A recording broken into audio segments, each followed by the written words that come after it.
오늘 이 시간에는 신명기 32장 39절과 창세기 7장 1절로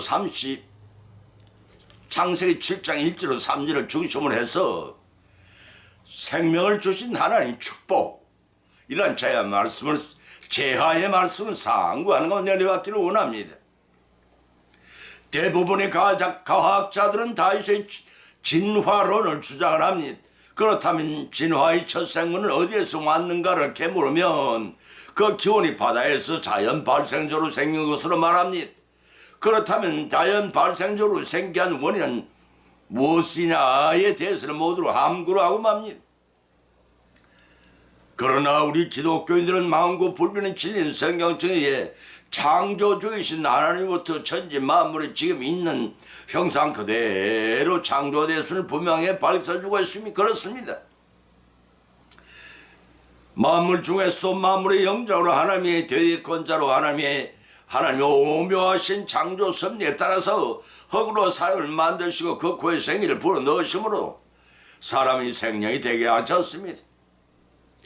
당신의 형상으로 사람을 지으신 하나님께서는 생육하고 번성하고 만물을 다스리는 건설을 주셨습니다. 그러나 선악과를 다 먹음으로써 최초의 사람 아담으로부터 받은 왕권을 그러나 선악과를 다 먹음으로써 최초의 사람 아담은 하나님으로부터 받은 왕권을 사탄에게 헌납하는 꼴이 되고 말았습니다. 그날부터 인간은 불행하게도 하나님이 저주를 받고 사탄의 노예로 전락함으로써 영생의 목숨이 끊어지는 제한된 일생이 주어졌습니다. 그렇지만 성부 하나님께서는 이 제한된 일생이 그렇지만 성부 하나님께서는 이 제한된 생명을 바꾸어 잃어버린 영생을 되찾으시기 위해 성자 하나님이 이 땅에 예수라는 이름으로 보내주셨고, 그로 말미암아 인간 구원의 대속을 위해 십자가에서 보혈을 흘려주심으로 말미암아 영생의 길을 다시 열어주셨습니다. 이렇듯 하나님으로부터 시작된 인간의 생명은 선악과 범죄로 끊어졌으나 독생자를 대속제물로 인간 구속사역을 성취하신 하나님의 위생적인 사랑을 믿는 자들에게 영생을 보여주었습니다. 과연 그러한지 성령 말씀에서 오늘 세 가지 말씀을 발췌해 본문으로 삼고 상고하는 것 피차에 은혜를 받고 실천하시는 복을 받는 귀한 시간 되시기를 예수 이름으로 간절히 축원드립니다. 첫 번째는 생명을 주시고 생육하게 하신다고 하셨습니다. 창세기 1장 27절로 28절과 2장 7절을 찾아보면 기록하기를 하나님이 자기 형상 곧 하나님의 형상대로 사람을 창조하시되 남자와 여자를 창조하시고 하나님이 그들에게 복을 주시며 그들에게 이르시되 생육하고 번성하여 땅에 충만하라 땅을 정복하라 바다와 이 고기와 공중의 새와 땅에 움직이는 모든 생물을 다스리라 하시니라. 하나님이 가라사대 내가 온 지면에 씨 맺는 모든 채소와 씨간 열매를 맺는 모든 나무를 너에게 주노니 너희 식물이 되리라. 하나님이 거주이신 모든 것을 보시니 보시기에 심히 좋았더라. 저녁이 되면 아침이 되니 이는 여섯째 날이라고 하였습니다. 인간은 하나님의 형상을 따라 창조하신 하나님의 창조물입니다. 이 말은 하나님의 성품과 속성의 영향을 받고 지음을 받은 단물꼴로 태어났다는 의미입니다. 우리 가정의 이세들이 아버지의 모양과 성품을 담는 것처럼 말입니다. 그 사랑을 얼마나 사랑하셨던지 하나님 아버지께서 인간이 살아가기에 최적의 환경과 인간이 생존하기에 조금도 부족함이 없는 식물을 다 만드신 후에 사람을 지으셨다고 했습니다. 그것만으로도 가히 사람을 향하신 하나님의 사랑을 증명할 수 있고도 남습니다. 로마서 5장 8절에서 바울이 전가하기를 우리가 아직 죄인 되었을 때 그리스도께서 우리를 위하여 죽으심으로 하나님께서 우리에게 대한 자기의 사랑을 확정하셨느니라고 하였습니다.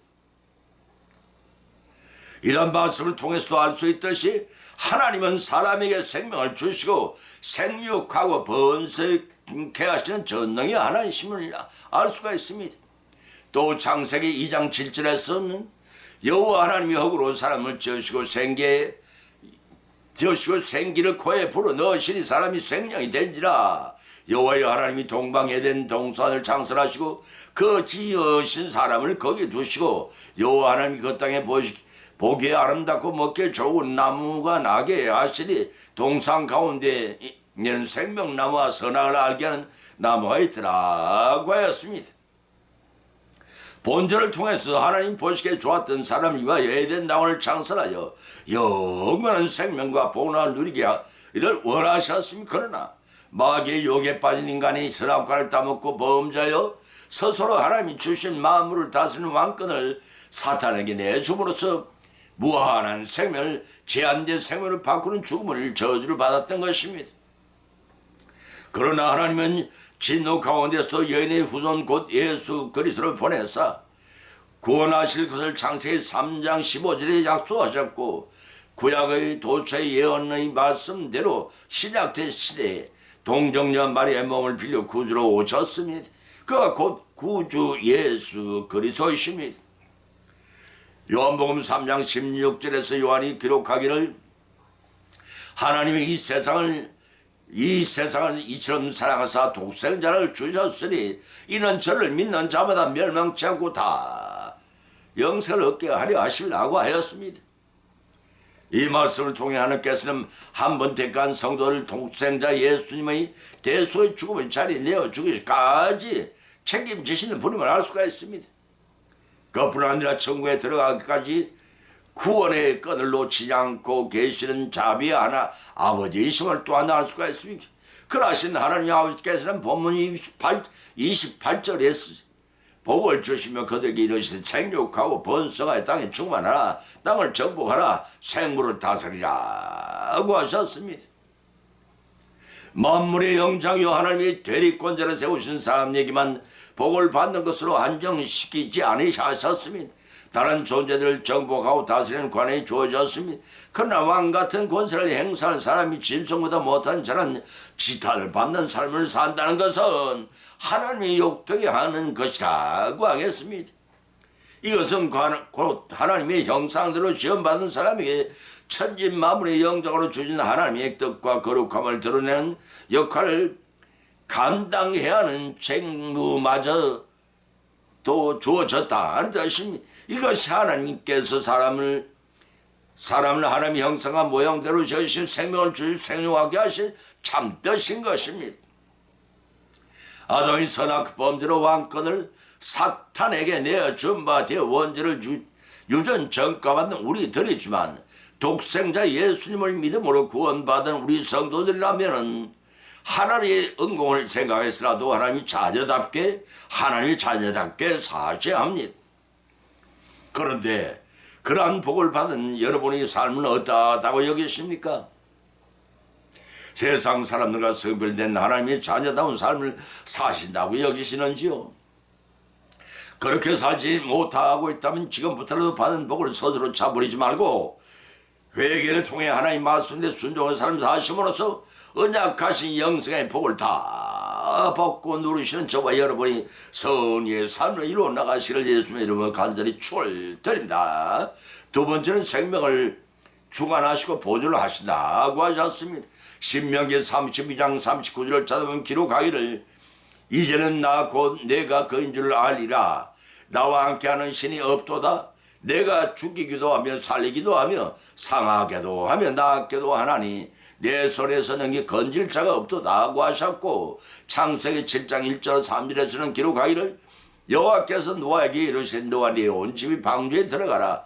네가 이 세대 앞에 의로울 내가 보았습니다. 너는 모든 정결한 짐승을 암수 7씩 부정한 것은 암수 2씩 내게로 취하여 공중의 새도 암수 7씩을 취하여 그 실을 온 지면에 유정케 하라고 하셨습니다. 어느 가정의 부모이든 간에 자식을 낳는 것만으로 걷지 않고 양육하고 결혼시키고 잘 배나가는 어린이 되었음에도 불구하고 부모는 자식의 자식의 자식까지도 항상 잘 살기를 간절히 원하기 때문에 걱정이 거칠 날이 없습니다. 그와 같이 인간을 창조하시고 인간인 잃어버린 나원을 되찾아 복주시기를 원하시는 하나님은 오늘도 우리가 성별된 순종의 삶을 살아가기를 원하십니다. 우리 성도들이 세상 사람들과 구별된 거룩한 삶을 순종으로 순응해 나갈 때 이 지상에서의 삶이 형통하고 천국에서의 영성을 성취해 나가는 여성이 되기를 간절히 원하고 계시기 때문에 하나님 원하신 때에 천지 만물을 창조하시고 오늘 이 시간도 세상 종말 때까지 한치의 오차도 없이 우주 만물을 창조하신 섭리에도 질서 정연하게 운행하시고 한치의 오차도 없이 절대 주권으로 통치하시는 전지전능의 하나님이시며 창조케 하신 인간의 생사화복을 원하시는 뜻대로 주관하시는 유일무이하신 여호와 하나님이십니다. 또한 하나님께서 인간에게 주신 자유 어제대로 택하여 살게 하시되 믿고 구하는 자를 구원하여 영생을 주시고 불응하는 자에게는 심판하여 영벌을 주시기도 하십니다. 본문 신명기 32장 29절에서 선언하시기를 내가 그인 줄 알라 나와 함께 하신 이가 없도다 하고 밝히셨습니다. 이 말씀 여호와의 하나님만이 유일하신 이스라엘의 하나님이시며 여호와의 하나님께 비길 만한 참된 신이 그 어디에도 없음을 깨달라 알라는 말씀입니다. 같은 말씀이 신명기 6장 4절에 기록됐음을 참조하시기 바랍니다. 이는 이스라엘이 여호와의 행하심을 분명히 체험했음에도 불구하고 생명이 없고 무능하고 쓸모없는 우상을 섬겨 다시금 재앙을 받게 됐기 때문에 계속해서 강조하실 말씀입니다. 우상이란 사람들의 상상에 의한 형상을 돌이나 철이나 나무를 재료로 만들어서 조각한 것이기 때문에 보지도 듣지도 말하지도 못할 뿐만 아니라 생명력이 전혀 없는 존재이기 때문에 인간에게 아무것도 성취시켜 줄 수가 없습니다. 그중에서 나무로 만든 우상은 피난 시절엔 짐덩이가 되고 춥고 음식을 끓여 먹을 땐 뗄감에 불과한 존재인데도 무미한 인간은 그것들의 소망을 이루어주기를 열심히 빕니다.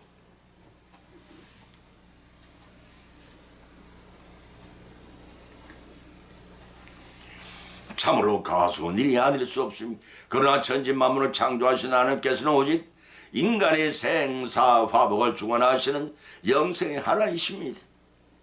고대 중국의 현자들도 인면제천이라는 말을 통해 인간의 수명이 하늘에 정해져 있음을 밝혀놓습니다. 그와 같이 본문에서 내가 죽이기도 하며 살리기도 하며 상하게도 하며 낳게도 하시는 내 손에 능히 건질 자가 없도다 하고 친히 하신 이 말씀을 통해 하늘은 곧 하늘에 계신 여호와 하나님을 어떤 분이심을 있게 알 수가 있습니다. 따라서 이 말씀의 궁극적인 목적은 하나님의 백성이 회개하고 돌아올 때 사제언총을 베풀어 온전한 구원을 이루게 하시겠다는 약속이 있습니다. 우리는 모두 바로 이 같은 은총을 받은 자임을 알고 감사해야 합니다. 하나님 믿고 순종하는 자들에게 생명을 주관하시고 보존하시는 이유가 여기 있음을 알 수가 있습니다.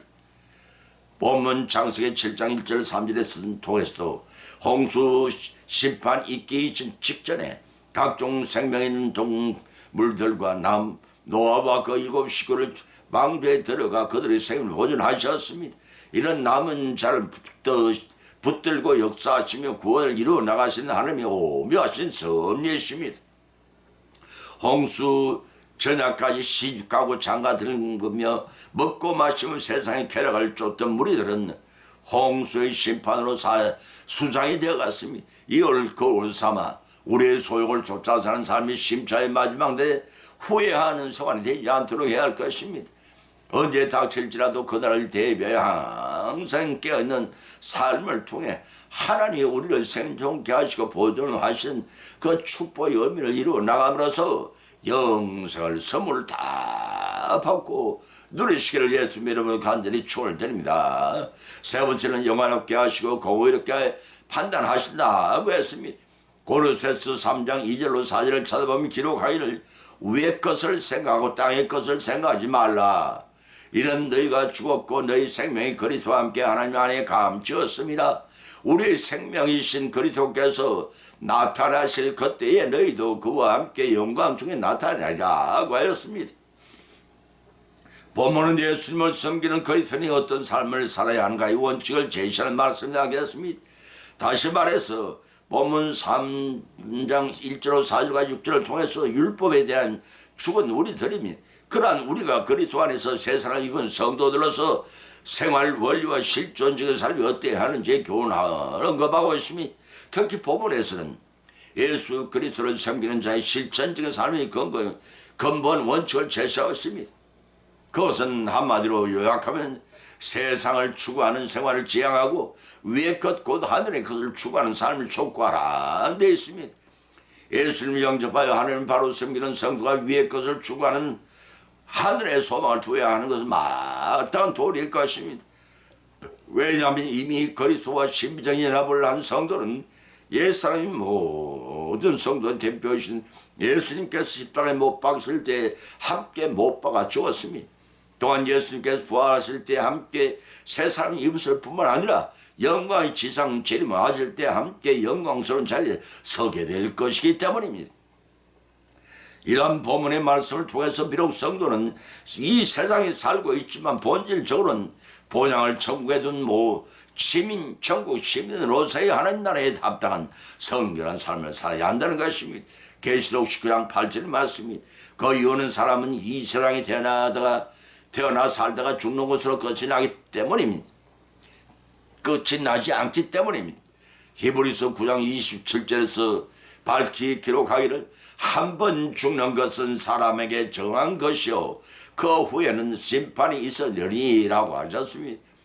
사람은 한평생을 세상을 살며 자신의 행한 행실이 낱낱이 기록된 생명줄 근거로 최후의 심판을 받게 된다는 말씀입니다.